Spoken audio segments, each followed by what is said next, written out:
Amber Clark is up to the minute woman who knows exactly what she wants, and she's going to tell us how she's going to go about and get it. This is Amber Clark.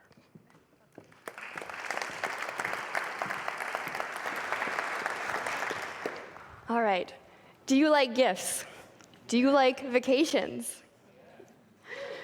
This is a story about how I devised an interesting marketing tactic to bring interest into the world of dating.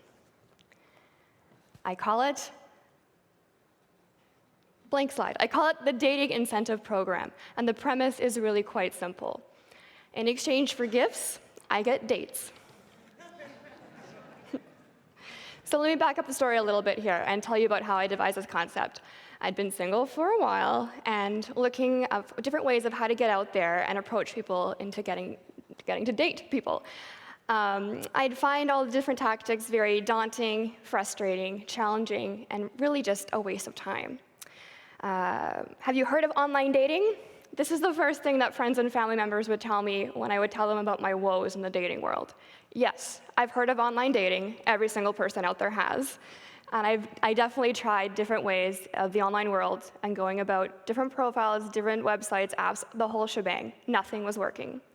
What I kept finding was that the same problem was happening over and over again. People just weren't being their true, authentic self in their online profiles. What they're doing, they're lying, fudging the truth, hiding the truth, fudging things here and there, all in efforts to make themselves appear better. So they're projecting out into this world a version of themselves who they see themselves as being, but when you go meet them in person on a date, it'd be a totally different story. So this is hindering the ability to create an authentic connection with somebody, and therefore just going in a circle of defeat. So after uploading all my different photos, trying different selfies, trying different headshots, rewriting and writing again my profile and my bio, literally looking through hundreds of online profiles, continuing to go on bad first date after bad first date, I knew that the online world was probably not for me. So I knew there are other ways of meeting people, though. So I went to my friends and my peers, acquaintances, and asked them, how were they fighting the dating world? How are they meeting their matches? How are they meeting their partners? And I devised a list. I came up with all the different ways that I had tried in my personal past and how my friends were trying in their dating realm. And an interesting thing came up. Out of all the people that I interviewed, people that were in the most successful relationships all came together by the same reason. They all came together by having a common friend or common acquaintance introduce them. So there are many, many examples out there of people meeting directly or indirectly through their social circles. As I continued to do more and more research on this concept, I was discovering different statistics, such as one based on a study comprised by MIC using Google consumer surveys. When asked a representative group of 18 to 34-year-olds how they met their current partner, around 40% said that they met through common friends. 22% of people said that they met through social settings and different activities. 18% of people met in the work environment, and only 9% met online. So there you have it. It was quite clear. Between my own personal research of my peers and friends and the research that I was doing on a statistical form, I needed to move away from the online bandwagon and go back to a more traditional route of dating. Simple, right? Of course. So what do? I changed tactics, and I put myself out there to my friends and acquaintances. Who can find me a match? Find me somebody that you know. This is so simple, right? Wrong. It appeared as though nobody had anybody that they could match me up with. What happened was in my social world, in my social circle, a lot of people were already matched. Or the few ones that were out there that were single were obviously single for a reason. They were not looking for a relationship and therefore would not make a good match for me. So although this was disappointing, I didn't let it deter me. I knew that I needed to take a step back and approach this challenge from a business perspective. I relied on my professional background in design and branding and marketing, and I created a way to motivate people differently and have them buy into the concept of helping me in my quest for love. So I knew that I needed to increase the probability of finding a match, and this was going to require my peers to take an interest in my personal dating life. But people are selfish, and they're not going to do a bunch of favors. So I knew if I was going to go out there and say, hey, can you do this for me? They're going to ask me, what can I do for them? And that's where the idea of the incentive came into play. So what I did is I dove in. I started to research all different styles of dating services that are out there, different clubs, different groups. I estimated a fair market price for different incentives and gifts and came up with a 3-tiered system as to how they would be delivered out. For around the same cost as what it would cost you to have a 12-month membership for a professional matchmaking service, I devised a graduating incentivized system that include gifts from concert tickets all the way up to a destination vacation. And it was all going to be dependent upon how successful I was at my dating life. Perfect. So, plan was created. Yes, check. Now all I needed to do was launch it out into the world and try it as an experiment. So, I created a portfolio. I had included further information about who I was, more about what I was looking for, and detailed out the different incentive tiers. I tied it all up into a fun website package, and it was really simple, fun, clear, and a really easy way to share to my friends, share to my peers, bring it up at parties. It began to generate a lot of interest, and people were taking note. So, what was interesting to see, that from a few months prior where nobody had people to date, now suddenly people are thinking, oh yes, I know so-and-so, or I know so-and-so. It was really interesting to see a complete 180 change. Just simply dangling that little carrot of like, have a free gift, really got people to invest into it. So, the idea that there could be a potential match out there through common friendships within a few degrees of separation really seemed like it could be a viable option, and the plan seemed like it was actually working. But a little thing called Facebook is out there, and so when my website did end up on the social media world, it ended up creating a little bit of a whirlwind in the viral sense. So, within 1 week of being launched on Facebook, I had countless Facebook shares, over 34,000 page views, over 120 email responses. I was getting interviews with local papers, local news stations, radio, TV. I even had requests for interviews and appearances all over Canada and even as far away as the Netherlands. So this tiny little experiment that I had was actually getting a lot of worldwide recognition. So, I'm sure you're all wondering, did it work? The simple answer is, it's a work in progress.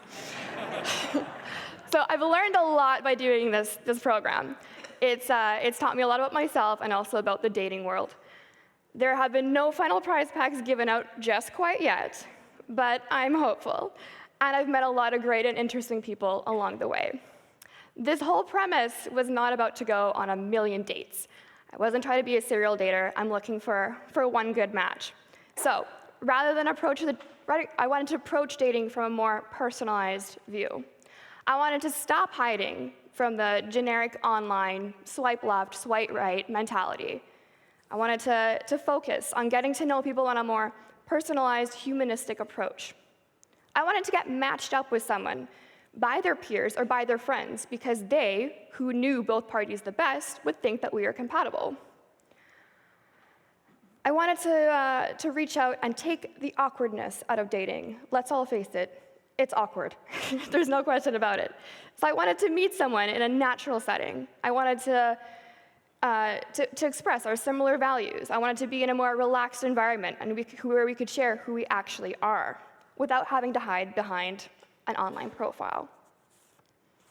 So, some of the biggest takeaways that I've had in this entire experience has been the feedback from my peers. There's been a lot of people who have reached out who are having the exact same frustrations and same problems. They've been very encouraging of this new format of dating and are trying it themselves even. But I realize that they'll always view this type of approach from various different lenses. Some people think that I'm desperate and crazy. But other people think that I'm creative and bold. I like to look at it as pushing forward in a fun and unique way to dating. It's combining commerce with dating and really just putting it all out there of what I want, which is all about being your authentic self. So, in closing, I'll say this. There is certainly a reason that technology is out there, and it does have its benefits. But what I've learned is that the strongest connections are really formed on showing your true authentic self, and not a make-believe version that you're hiding behind on an online profile. I believe in embracing imperfections and relying on the essence of a connection. This is how I believe I will find success. I really am one of those individuals who thinks that when I meet the right person, I'll know. And until that time, my story, well, it's to be continued. But in short, that's the dating incentive program. Thank you. But Amber, you didn't tell the folks what your actual price list was, so Yeah, can we do that? We can. So All it's three-tiered. As I said, I did a bunch of research on different market values of other dating services out there. So the first tier, the first level is if you match me up with somebody and we end up going on 5 successful dates, then you'll get a personalized prize pack worth up to $250. So that's like concert tickets, nice bottle of wine, activities, that kind of thing. 5 dates. 5 dates, 5 dates, not just quick coffee dates. 5 dates to really allow yourself to get to know that person and that you're there for the same reason and not getting Is there a minimum amount catfished. of time that has to be spent for it to No, qualify? I guess it depends on where that other person lives or what the lifestyle choices are, busy schedules, whatnot. There's no set time limit on it, but around 5 dates to know that, yeah, this is a So legit 50 person. bucks a date is what it's worth to you. I guess if you're gonna put a price on it, sure. Okay, so what's the second level? So second level is if that date then becomes relationship level, you've had the talk, boyfriend, girlfriend, Facebook status official, then congratulations, you're gonna get yourself a gift basket worth a prize worth of $500.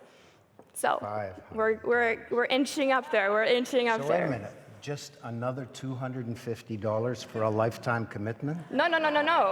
Don't get ahead of yourself. A lifetime commitment, if I get a shiny rock on this finger, you, and even you, Moses, can go on a destination vacation of your choice worth up to $2,000.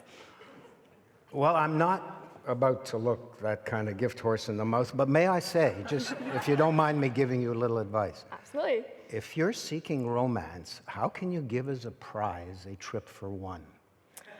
Well,